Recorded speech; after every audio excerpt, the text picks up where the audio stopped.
Shalom saudara yang dikasihi Tuhan, sungguh kita bersyukur hari ini. Kita diberikan kesempatan sekali lagi untuk mendengar firman-Nya. Oleh karena itu, mari kita berdoa, meminta pertolongan supaya Ia berikan kita pertolongan memahami isi hatinya. Mari berdoa. Bapa dalam surga, kami berterima kasih saat Engkau mengingat kami dengan memberikan firman-Mu yang kudus untuk kami pahami. Tetapi kami juga mau Engkau berkenan menolong kami untuk dapat melakukannya. Karena jikalau Tuhan tidak menolong kami, pasti kami akan gagal dan justru kami akan terus hidup di dalam dosa. Tolonglah kami ya Tuhan, dalam nama Yesus Kristus. Amin. Firman Tuhan hari ini diambil dari Keluaran pasal yang ke-20 ayat yang ke-16. Jangan mengucapkan saksi dusta tentang sesamamu. Saat kita berbicara mengenai saksi dusta, berarti seringkali kita akan diarahkan kepada pengadilan. Kalau berbicara mengenai pengadilan, akan ada orang yang dituduh melakukan kesalahan, akan ada juga orang yang menuduh melakukan kesalahan, dan ada juga orang-orang yang disebut sebagai terdakwa, pendakwa. Mungkin tidak semua kita memahami apa istilah ini, tetapi supaya lebih sederhana, orang yang bersalah dan orang yang menuduh mereka bersalah atau orang yang menganggap mereka bersalah. Intinya adalah dalam sebuah pengadilan ada orang yang bersalah, ada orang yang memberi kesaksian terhadap kesalahannya, dan ada juga orang yang menuntut kesalahannya. Dan yang terakhir nanti akan ada orang yang memutuskan hukuman terhadap orang yang bersalah. Maka saat kita berbicara mengenai saksi dusta, pada dasarnya firman Tuhan mengatakan bahwa orang yang memberikan saksi dusta akan memberikan efek yang berbeda kepada seseorang. Jikalau kita melihat di dalam Keluaran pasal yang ke-23 ayat 1-3, Tuhan juga berkata kepada Musa dengan menuliskan kepada bangsa Israel bahwa mereka tidak boleh memberikan saksi dusta. Karena itu juga nanti akan memberatkan orang yang akan dihukum jikalau kesaksiannya adalah kebohongan. Maka penting bagi kita untuk memahami apa yang sebenarnya Tuhan maksudkan. Memberikan kesaksian itu benar. Jikalau kita tahu orang salah dan kita memberikan kesaksian, itu adalah benar. Tetapi yang salah ialah ketika kita tahu sesuatu yang salah, tetapi kita berikan sebuah kesaksian yang tidak sesuai dengan apa yang kita ketahui. Kita memutar cerita, bahkan menambahi atau mengurangi sesuatu hal dari yang kita ketahui. Maka Tuhan berkata kepada kita saat ini, jangan bersaksi dusta. Karena saksi dusta akan melahirkan akibat-akibat buruk lainnya. Namun, kita mungkin sekarang atau sampai selama ini kita belum pernah terlibat di dalam memberi kesaksian di pengadilan. Namun kita akan membawa topik ini menjadi hal yang sangat relevan dengan saat kita saat ini.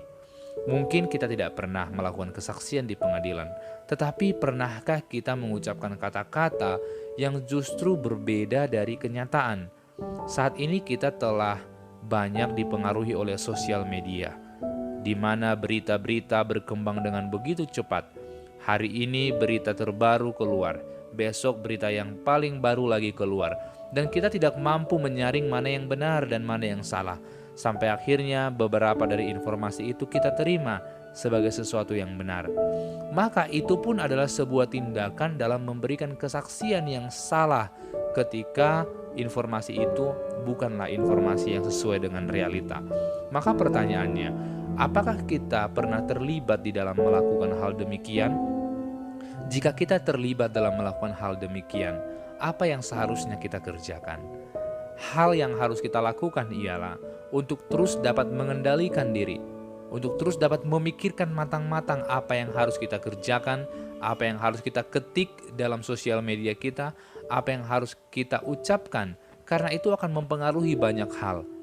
Ketika kita melihat seorang artis yang sangat terkenal dan kita membuka sosial media mereka, satu foto yang mereka posting saja mungkin akan di-like atau disukai oleh seseorang jutaan orang.